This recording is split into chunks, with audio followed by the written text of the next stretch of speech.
All right, I'm headed up to LA right now. It's about 4:20 and I'm on the 405 and there's already a bit of traffic. Okay, so what am I doing in LA? I'm heading up to LA right now to Sony Studios where I've been invited to a screening of the Angry Birds movie.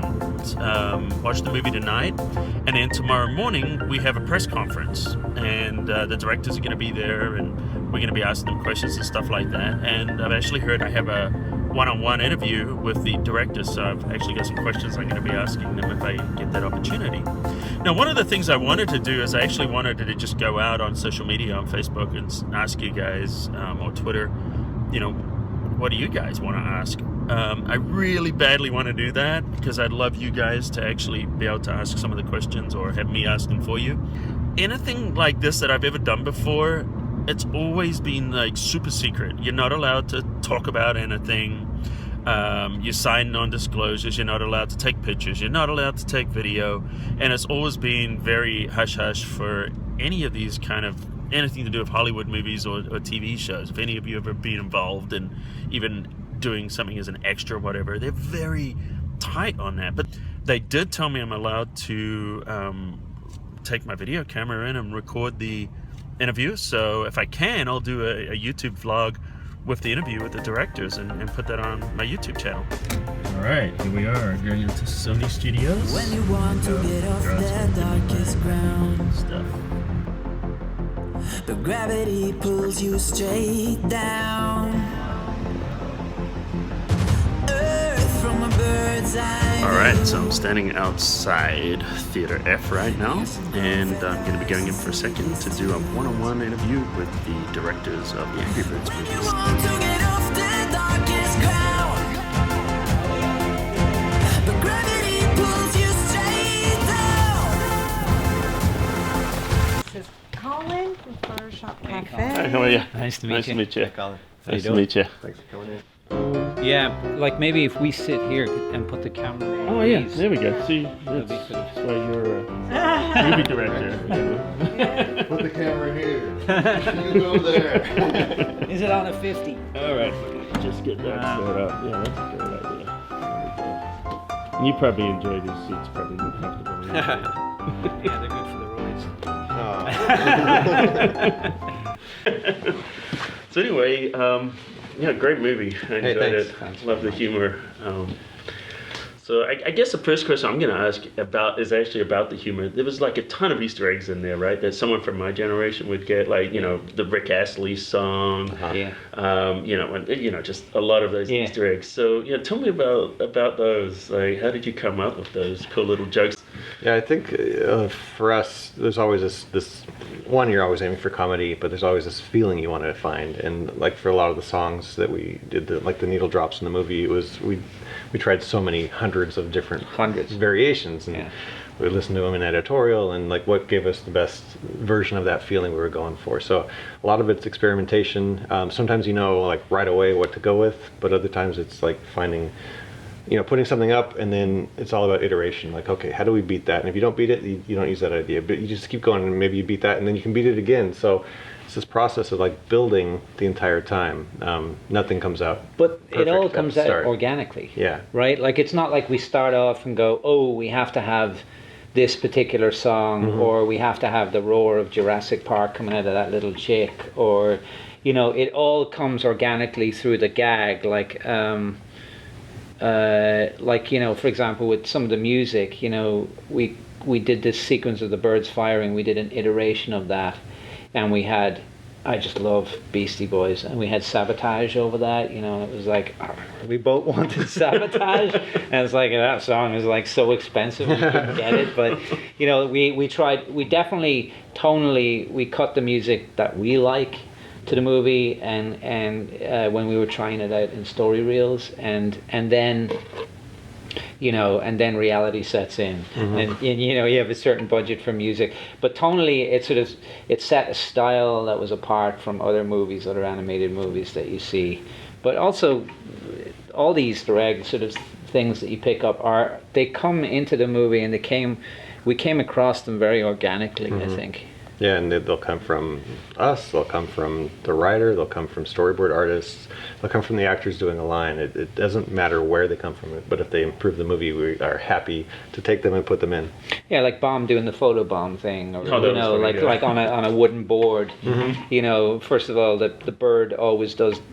He always pecks the birds in the style of the original Angry Birds, just balls, you know. And then just the fact that Bomb is caught in the shot, you know, like he's looking over his shoulder, seeing what he's doing. All that stuff came really organically, you know, like out of a situation. Yeah, and there's even situations like where Chuck disarms those pigs that are guarding the door. You know, that's I think a minute of screen time, and we worked months to figure that out and to get the cameras right and to get the animation right and the effects that are involved in that. But it's like a minute that just goes by like a flash. But Well, it did remind me of the Flash, actually. Yeah. you know, none of that stuff just comes about on the first pass. It's always building and reiterating and improving whatever you have in front of you.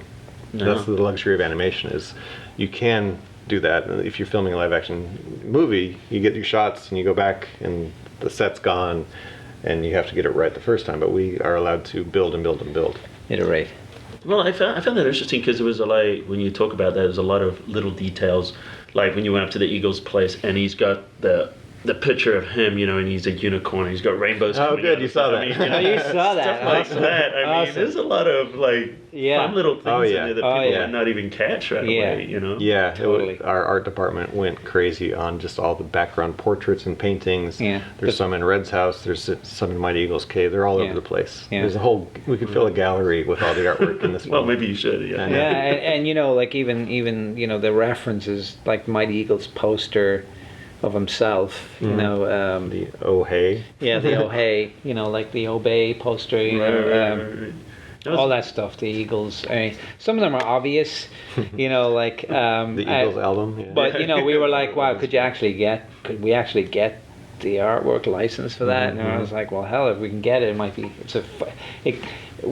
We always test it on the laugh-o-meter. You know, if people laugh at the joke, then we put it in. You know, and that's really our benchmark for. Yeah. So you just all have this a stuff. focus group and you just bring people in. How do you do that? No, just ourselves. Yeah. Just the crew. I mean, we have 30 people in the office. We had at least 30, maybe 40 in Sherman Oaks. And then, so we would regularly test gags on them. And then we had the entire animation crew of like 500 in Vancouver. And so we're all working on it together. So we all show each other. And that's a pretty good chunk of people that you can test gags out on, you know. And Yeah, probably a it's a tough audience too. Oh yeah, Oh yeah. yeah. Everyone's looking for like, you know, what's wrong with this and how do we make it better? But that's always the thing too. Like we would spend time grab a bunch of people from Sony and say, what are your jokes? Like, what would you add to the movie to make it funny? We would go through the sequences with the animators and say, like, what could we do to like make any of this funny or anything in the movie? Like, what would you do? And a lot of those things we actually put in.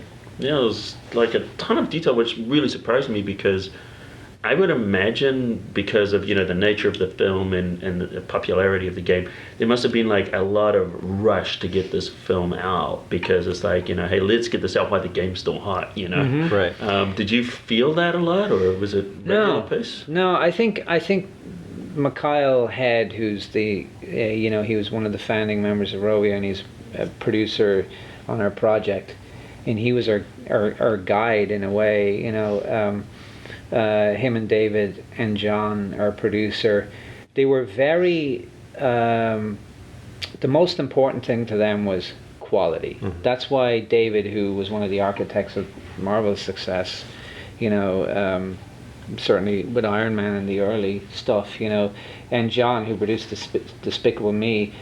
Mikhail brought these guys on board because they were quality guys. You know, they'd worked on very high quality movies, and then they hired us, and we've worked on some really high quality movies as well. Impressive resumes, yeah. Yeah, and it was sort of like, you know, it's always funny to me when you see, well, why didn't they bring the movie out 3 years ago? You know, well, the thing is, if anyone if anyone knew anything about animation, you know, that would be like, invent the game and then instantly, even if the day after you release the game to the public, you started working on the movie, it wouldn't come out till like 3 years later anyway, so 4 years later sometimes. Yeah, and you by know, the standards of animation production, this movie, we were on it for 2.5 years. There was a year of developing the story before we came, so that's 3.5 years, which is actually short compared to most animated films. Most are 4.5. Yeah. I've worked on a movie that was in development for 9 years. You know, so you can't always predict how long it'll take, but this was definitely one of the most efficient films I've ever worked on. 'Cause I know that actually I'm glad we went there, because I know a lot of my audience are really interested in the creative process Yeah. behind this. So, you know, you guys have done a lot of creative work. In fact, is your both times first director, right? Yes. Yeah. And but Yeah, you've had a first lot in of production anyway. but a Yeah. lot of work in you know, storyboarding and things like that in the Yeah. past. So, you know, how was it different for you being in a director's seat? Were you still able to be hands-on with the stuff that you love and are passionate, or were you kind of like, oh, I've got to trust other people to do this now? Oh yeah, I mean it's both. I mean It's both, we were both yeah. hands-on. I mean I storyboarded a lot of stuff, just because, you know, oftentimes as the director you know the tone of it. Clay storyboarded, you know, Clay even animated stuff. You know, so we were both very hands-on. Of course, at some point the size of the production and the time that we had to do it is enormous. You know, we had a crew of well over 600 people. Yeah. And so you have to the most important quality that I think you learn as a story artist is to communicate clearly, and that's a really valuable tool for a director. So because Yeah. you have to delegate, you know, so Yeah, at a certain point, the scale gets so big you can kind of like drop in and touch things here and there, but you do let the crew do their thing, which has always, in my experience, been the best way of working. It's like you let people take on the work themselves and take ownership of it, and then and bring their own creativity Yeah. to it, you know, And the and work then you just can gets better always because get of that. better results. Yeah. Always. If Yeah. you hold on too tight, you're depriving yourself of the opportunity to find something more beautiful if it's visual, or more funny if it's comedy, or, you know, so but I think your job is to sort of look at it from 30,000 feet and Yeah. say, is it working? Are the characters really funny? Are they likable? Are they doing what we need them to do in the story? You know, that's your view. I think you're at the 30,000 foot view. Yeah. Yeah. So how would you say that process would go, you know, with a storyboard? You know, obviously that's very important to the movie, but how can you walk me through the process? Sure. The first stage, sit I back. think. well, the first stage, I think, was we did have a script from John Vitti, but we weren't. We started to board the script, but we were very. We gave ourselves a lot of license to try out new material, and so did the producers give us a lot of license to try out new material as we went along.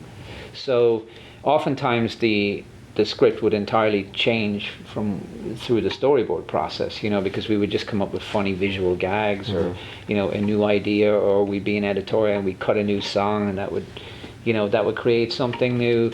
So the story process was the first part of the process, and that was kind of our petri dish for trying comedy ideas.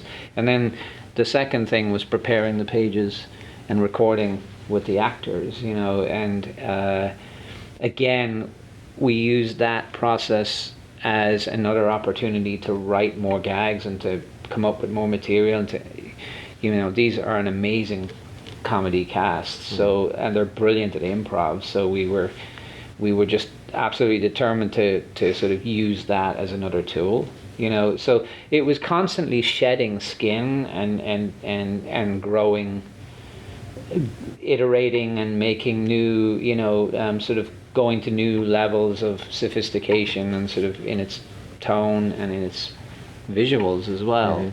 And parallel to that, we start the production design of the movie and the art department and the character design. You know, that's going parallel to the story process. So you're watching the movie grow at all stages, sort of, you know, at once, you know, and then of course it moves through to, you know, creating the visual performance with the animation, right? Yeah, it's kind of an amazing process, because, you know, if you start with a great script, it's going to be a fantastic film, because at every step it just gets better. You know, you design the environments, you do the paintings of the environments, you design the characters, you animate the characters, you light the characters, and you cut it all together, and then you get to the fine tuning of like editorial, where frames matter, and then you get to the sound design and the score. It's such a special process where every layer is just making it better and better and better. Yeah. That was fun.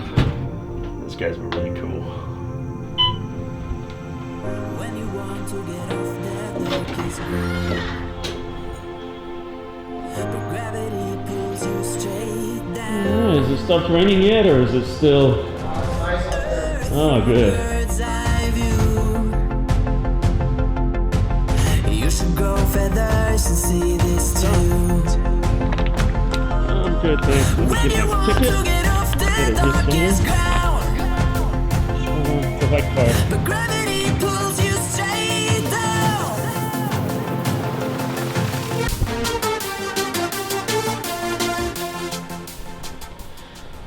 So the directors of Angry Birds were just super cool guys, like really easy to talk to, just normal, regular guys. I mean, obviously very talented with incredible work that they've done. But it was a real pleasure. I actually really enjoyed talking to them and interviewing them.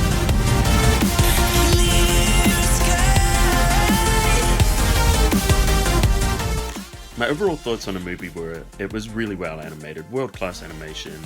They did a terrific job of bringing life to these characters and really making them come alive. They added some really great personalities. My favorite was Chuck. Sorry, Red. You were awesome too, though. Red, you were incredible. Characters were terrific, very, very funny. Kids, family-friendly, absolutely, but adults won't be bored. Adults will love it too. The jokes are really for everybody. And I gotta tell you, though, those hatchlings, those things are so cute. I love my mommy. She reads me a story and then she sings me a song. She kisses me goodnight and she tucks me in. Mommy always works. I think I know one bad dessert. She ignores me. One time my brother threw up on my mom. Happy Mother's Day.